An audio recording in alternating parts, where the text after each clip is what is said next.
Growing up on the coast, I spent summers split between the beach, friends' pools, exploring random fields and wooden trails, and my grandpa's farm, a county inn. But between the bugs, the spiders, the snakes, and the don't break anything because mom will kill us if she finds out, fear of certain death always loomed overhead. Probably why I preferred reading at home in the AC. If I had known of the legend of Willie, a 40-foot snake reportedly living in my city, I probably still would be at home.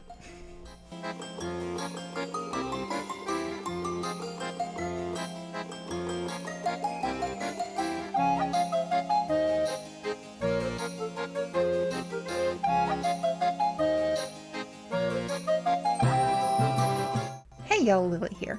Now, normally at Lily's Lore, we discuss the lore, the facts, and my thoughts, but today's video is not my usual lore video. There's no heavily researched story, there's no research facts to provide, there's just a good lore fun in a list form. Today we're going to go over 10 legendary serpents and one honorable mention that have all been spotted in both North Carolina and my own personal library of lore. Before we start, please do the YouTube thing and like, subscribe, and notify.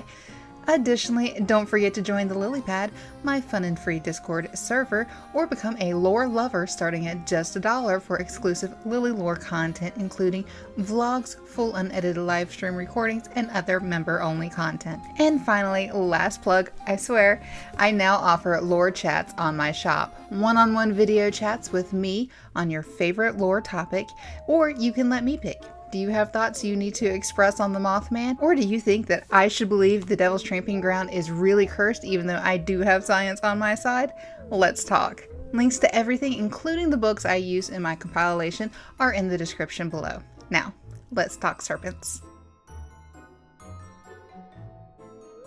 A few years back, I researched the lovely Normie swimming around Lake Norman. He is still one of my favorite pieces of lore to this day.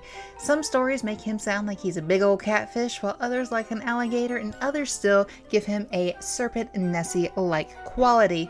His serpent-like appearance for some has landed him the #1 spot on my list, but because I'm lazy and tangent prone, I suggest you go check out that video or the written post, both which are linked below. The Catawba River begins in western North Carolina and flows into South Carolina and is approximately 220 miles long or 350 kilometers long. The Catawba people living around the Charlotte and Gastonia area have an old serpent legend that they like to tell. According to them, a large constrictor actually attacked one of their men on one side of the river, but before his people could cross the river to get to him, the snake not only crushed his body, but also bit him under his arm and drained all of his blood. This story takes place along the Neuse River, which begins in the Piedmont region of North Carolina and flows down into the Pamlico Sound just below New Bern.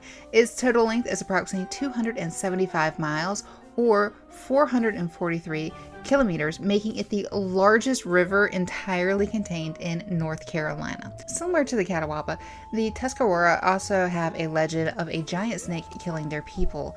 Told to the explorer John Lawson, they claimed there was a rattlesnake in the river that was large enough to eat a canoe full of their people before it was finally killed by a bald eagle. Now, I don't know if you've ever actually seen a bald eagle out in the wild. I was blessed one day back like 20 years ago. I was driving from Wilmington to Charleston. I happened to see one land in the road and swoop down, take some kind of roadkill, and fly off. And I swear this bird was large enough to take my Civic that I was driving if it had wanted to. So I can only imagine how large this snake would have been. Now, I do mention both of the river sizes and locations for the Neuse and Catawba rivers because the legends are very similar, but the rivers themselves aren't linked in any way, and there wouldn't have been any kind of connection to them. But snakes being that large, they could very easily travel long distances. Now, I'm not sure with this next one, or these next two, if it's actually the same snake or two different snakes, but they were two different stories. In 1890, there was a large snake seen by several people for several days at George Donald's Mill, which is located about 6 miles north of Greensboro, North Carolina. This snake was roughly 10 feet long and fed on the mill rodents while it was there. Now, a year later, in 1890, at Abner Schoolfield's farm, Ida Robinson saw a snake that was wrapped around a cow, choking it to death. Ida chased the snake off with a large stick, and it slithered into the woods. Now, very similar to the snake seen at the mill, she claimed this snake was about 10 feet long and 4 inches in diameter. It is assumed that she fought an anaconda off of this poor cow. And again, it is assumed that it is possible that it was the same snake that was seen a year before at the mill, but neither one of these, whether it being an anaconda or the same snake, can be confirmed. Riding his bike along the railroad tracks that connect Pender County's Watha and Duplin County's Warsaw, J.P. Privet accidentally ran over a large rattlesnake. He managed to run away as the snake was preparing to strike, and then he was able to kill the snake using rocks from along the tracks. The snake was reported to be 8 feet 4 inches long with an immense girth, although the exact size was not recorded. The exact date is also not given in my books, but it did take place in the 20th century. In 1904, A.T. Yop lassoed a large rattlesnake at the area known as Island Creek along the New Hanover and Pender County borders in the Hampstead area. Having already killed 7 other rattlesnakes just that year alone, this was by far the largest. So instead of killing it, he actually put the lassoed snake into a burlap sack, defanged it, and then a week later, he took it down to the Wilmington Star, which was the local paper at the time, for display. The newspaper reported that the snake was the largest diamondback that had been seen in captivity locally, and it had, quote, 13 rattles, a button measured 7.5 feet in length, 9 inches around the thickest portion of its body, and weighed 10 pounds. In 1871, Timmin Council is said to have killed a monster water rattlesnake in the green swamp near Lake Waccamaw. Now, water rattlesnakes are also known as water moccasins and cottonmouths, and in case you did not know this, they don't mind going for a swim in your pool. Ask me how I know. Actually, you'd have to ask my mom on that one. She's the one who one time found a water moccasin in our swimming pool. I didn't really like pools that much after that.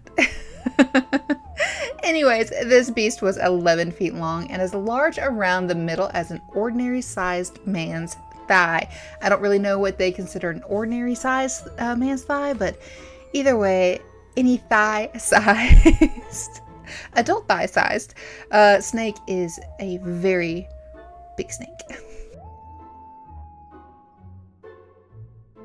Before I get to the last 2 creatures, this one brought a giggle to my lips when I was reading it.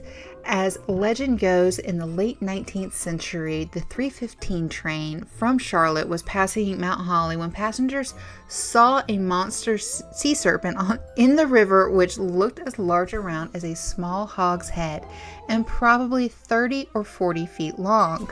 His green serpent-like eyes were blazing like fire as he lashed the water to foam.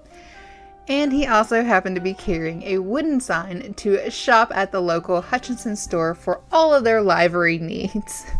Now, whether or not a large snake was seen is not important. What I need to know is how I can get Bigfoot to start carrying around a sign to become a lore lover for me. And of course, I was going to make, in the same way I made Normie my number 1 to start the list, Wilmington is my number 10. I guess I could have done a countdown, but this wasn't really in order, but I did put my favorites at the top and bottom, either way you look at it. So, number 10, Wilmington, North Carolina. We are known for quite a bit of stuff here locally, but one of the things not many people know about is the legend of Willie. He has been slithering around the area since at least 1524. Back then, the explorer Giovanni da Verrazzano saw a beast resting on the shore. This was either from the Cape Fear River or the beach. It didn't really specify. And again in 1732, so about 200 years later, we had the English Earl of Wilmington. He reportedly saw Willie. And then about 100 years later, 130 years later, in 1865, the Union soldier and naturalist James Caldwell reported that locals would see a gray creature 40 feet long and 4 feet wide. That is massive.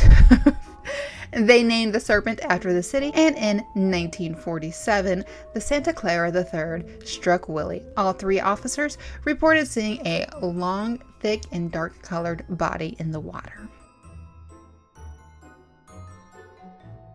And finally, we come to our honorable mention and the story that actually made this list, A Thought in My Head. In Murphy, North Carolina, you have the Hiawassee and Valley Rivers meet, and there is a Cherokee legend connected to the Moon-Eyed people.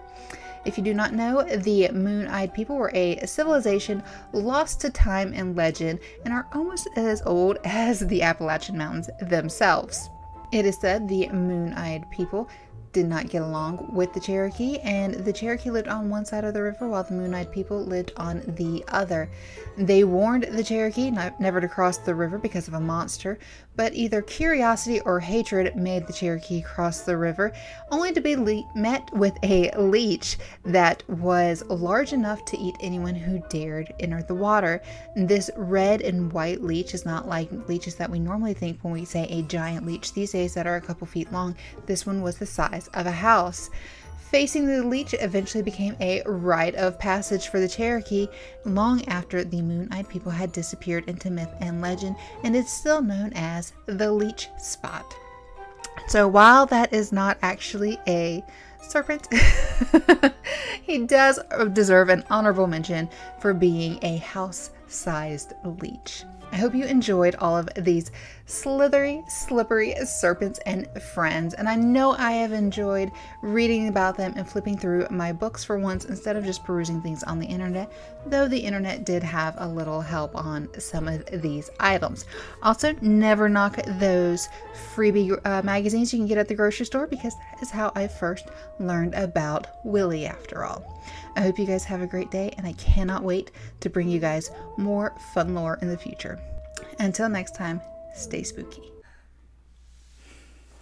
Hi friends, I just got done recording my Legendary Serpents of North Carolina video, and I wanted to just very quickly show you guys the books that I used in my research for this. I'm always happy to show off the books in my collection, and these are no exception. Now, the first 2 books I'm going to show you I actually used directly in the list for the video and the written, and the other 2 were for my honorable mention. So the first 2 books are actually both done by John Hare, and it is North Carolina Rivers, Facts, Legends, and Lore. I have used this book before. I used it definitely in my, Siren of the French Broad. I don't know if I used this in my Normie, Lake Norman post or not, but I always reference this whenever I'm in North Carolina and there's anything river related. And then this book, I actually did not know was by the same author until I was actually doing my citation list and saw that it was the same author. But we have Monsters of North Carolina. Again, this one is just great. This goes over Bigfoot, the serpents, the vampire beasties, just everything. So yeah, this is a great book to have. I don't think I've used it in any other legends yet, but I love it, and a lot of my information came out of that. Now again, these last 2 just really referenced the Moon-Eyed people, but it was nice to see the giant leech mentioned in both of them, and that is the United States of Cryptids and Carolina Haints. Carolina Haints is great. They're also a podcast, and I do love, I haven't listened to them in a few years, but I did love listening to them back when I listened to a lot more podcasts. I don't listen to nearly as many these days.